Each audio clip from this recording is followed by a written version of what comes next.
네, 여러분 안녕하세요. 오늘은 11월 10일 수요일입니다. 네. 오늘 오후부터 좀 날씨가 많이 추워지는 것 같아요. 네, 그래서 저도 좀 두껍게 입고 나왔는데요. 오늘 제가 여러분께 소개해 드릴 내용은요. 그 유럽에서 시작되고 있는 플라스틱 세금에 대한 얘기예요. 네. 지금 현재 그 올 7월 달에 이 탄소 국경세가 통과가 됐죠. 그래서 이제 탄소 배출을 일정 비율 이상을 배출하는 기업에 한해서 유럽으로 수출하는 그런 기업들에게는 관세를 물리겠다 해서 이제 이 기후 변화에 따른 그러한 어떤 그 탄소 배출에 관련된 페널티를 주겠다라고 이제 EU가 공식 발표를 했는데, 그거에 이어서 지금 앞으로 또 다른 관세 장벽으로 떠오른 게 플라스틱 세금이에요. 네. 예, 이거는 이제 이 EU가, 그러니까 유럽연합이죠. 유럽연합이 그 전 세계 플라스틱 쓰레기가 급속히 증가함에 따라서, 이 플라스틱 세금을 올해 1월부터 이제 EU 차원에서 이제 그 세금을 매기기 시작했습니다. 현재 그 전 세계적으로 지금 1950년대부터 2015년까지 집계한 결과에 의하면은 약 83억 톤의 플라스틱이 생산되었고, 그 가운데 63억 톤이 폐기물로 배출되었으며, 그 가운데 오직 9%만 재활용되었다고 해요. 그리고 나머지 11%는 소각이 됐고, 결국은 80%는 이제 쓰레기 매립이 되거나 아니면은 방치한 상태로 이제 쓰레기 산이 되어서 방치되고 있다고 합니다. 네. 그래서 지금 해양 생태계가 이 미세 플라스틱 문제로 지금 심각하게 몸살을 앓고 있잖아요. 네. 그래서 이제 이러한 플라스틱, 특히 이제 폐기물 플라스틱의 사용량을 줄이면서 이 플라스틱을 자원 순환하기 위한 그러한 어떤 조치로서, 특히 사용 주기가 빠른 거 있잖아요. 일회용품 플라스틱, 또 포장재, 일회용품 포장재, 이제 플라스틱 포장재. 사실 우리가 쓰는 그 비닐도 플라스틱에 속합니다. 그래서 이러한 비닐 봉투부터 시작해서 플라스틱으로 쓰는 모든 포장재, 또 일회용품에 대한 강력한 규제가 국제적으로 지금 시작이 됐어요.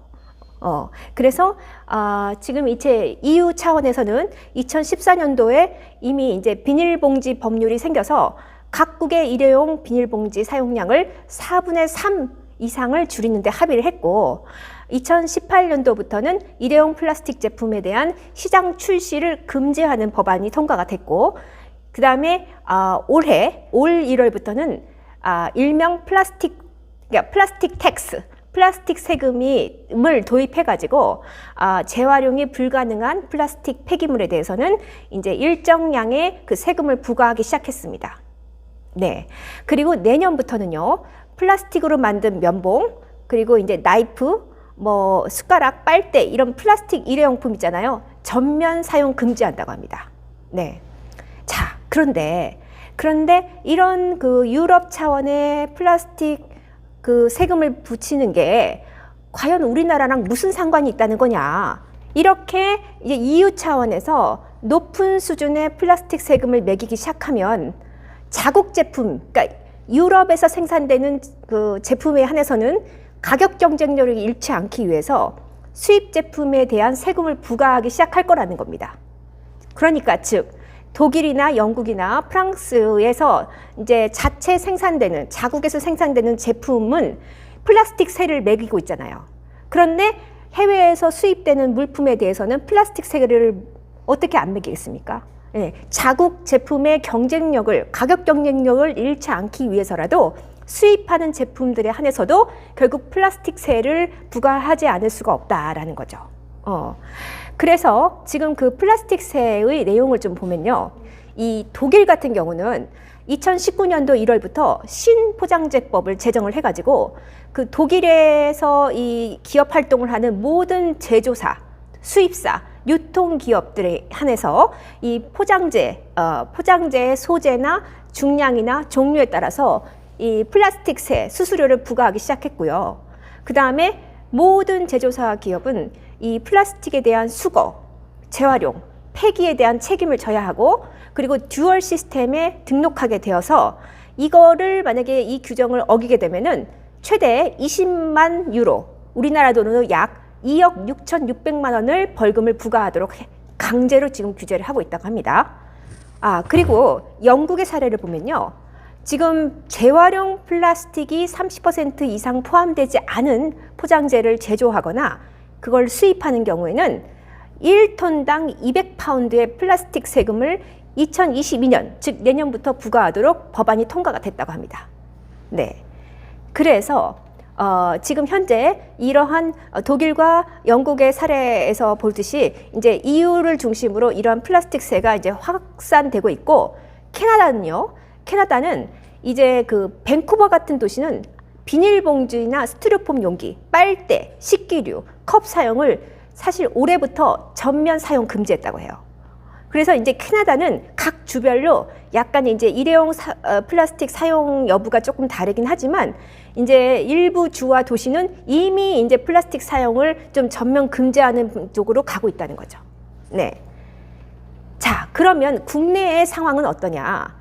국내의 경우는 이제 그 환경부가 각 기업들에게 이 플라스틱 사용을 하게 되면 폐기물 분담금, 이제 그런 세금을 붙이긴 해요. 그리고 이제 생산자 책임 재활용, 뭐 자발적 협약 이런 어떤 규율이 있긴 합니다. 하지만 우리나라의 재활용 폐기물 관리 종합 대책에서는 그 외국에서 시행하고 있는 그 일회용 포장재, 일회용 플라스틱 사용 금지와 같은 강력한 제도는 아직 나타나지 않고 있어요. 네. 제가 아까도 말씀드렸듯이, 근데 우리가 EU에 우리나라 제품을 수출할 때 플라스틱 관세가 붙어질 가능성이 앞으로 훨씬 더 높아졌다는 겁니다. 사실 이 자료는 그 환경부 산하의 국책연구기관인 한국환경연구원에서 이번에 새로운 연구 자료가 나왔는데, 이 EU의 EU 차원의 그러한 플라스틱 재활용 의무화가 세계 시장에 새로운 관세 장벽으로 등장할 예정이라고 합니다. 네. 그래서 어떤 플라스틱을 사용할 때 이 재생원료, 그러니까 재활용된 원료를 사용하지 않은 플라스틱 제품에 한해서는 세금을 부과하는 관세 장벽이 확산될 거라고 합니다. 네.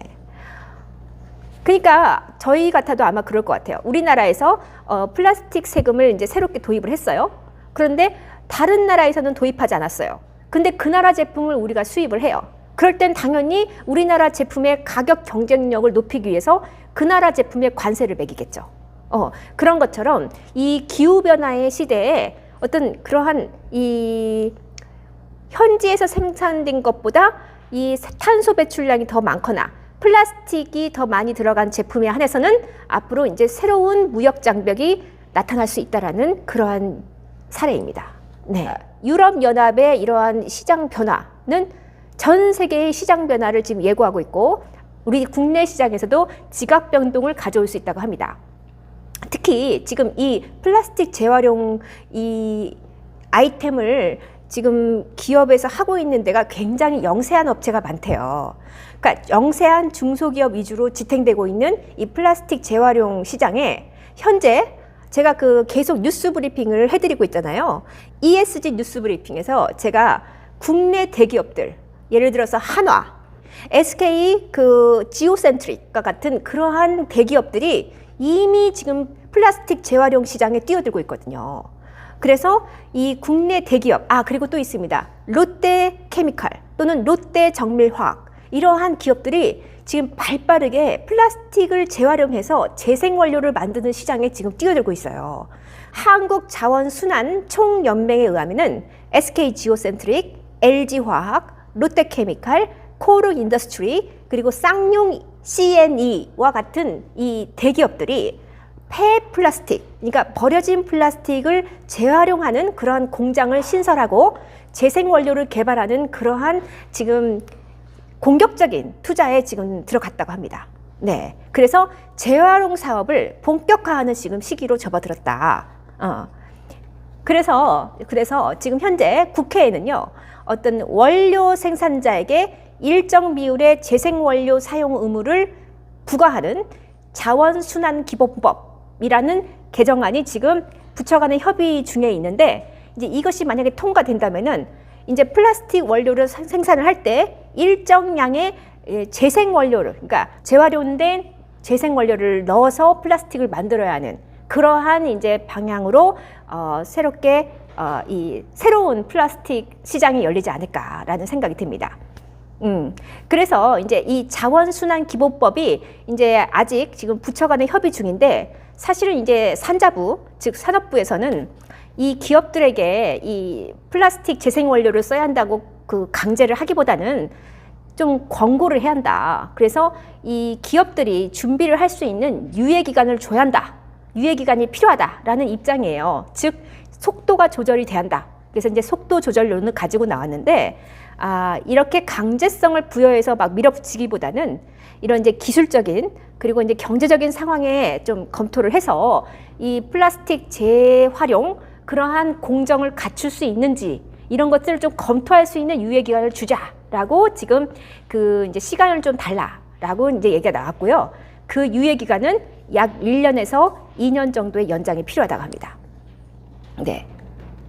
자, 그래서 세계 각국이 이제 재생 원료, 플라스틱 재생 원료를 의무화하는 제도를 도입하고 있는 만큼 우리나라도 이제 산업적인 대비를 해야 할 때가 됐다. 이거를 좀 서둘러야 한다. 그런데 다행히 국내 대기업들을 중심으로 이 플라스틱 재활용, 플라스틱 재생 원료를 이제 뭔가 이 생산하려는, 제조하려는 그러한 움직임이 나타나고 있고, 그러한 투자가 이제 일어나고 있고, 이미 SK 지오센트릭 같은 경우는 이 도시에서 도시광부, 플라스틱에서 석유를 뽑아내겠다. 그러니까 플라스틱을 재활용해서 거기서 새로운 원료를, 그러한 재생 원료를 뽑아내겠다라고 하고 있거든요.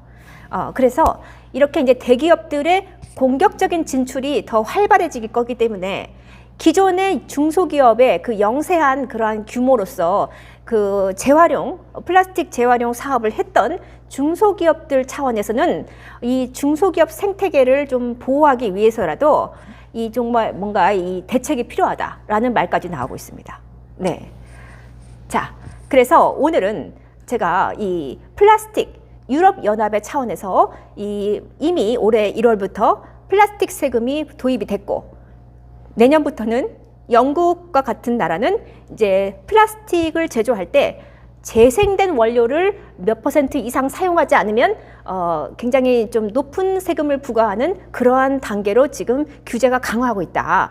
강력한 규제가 EU 차원에서 이제 시도가 되고 있기 때문에 우리나라도 그거에 따라서 발빠르게 지금 대응을 해야 하지 않은가라는 그러한 이제 내용을 여러분께 전달해 드렸습니다. 자, 그러면 조만간 또 새로운 뉴스를 가지고 여러분을 찾아뵙겠습니다. 편안한 밤 되시기 바랍니다.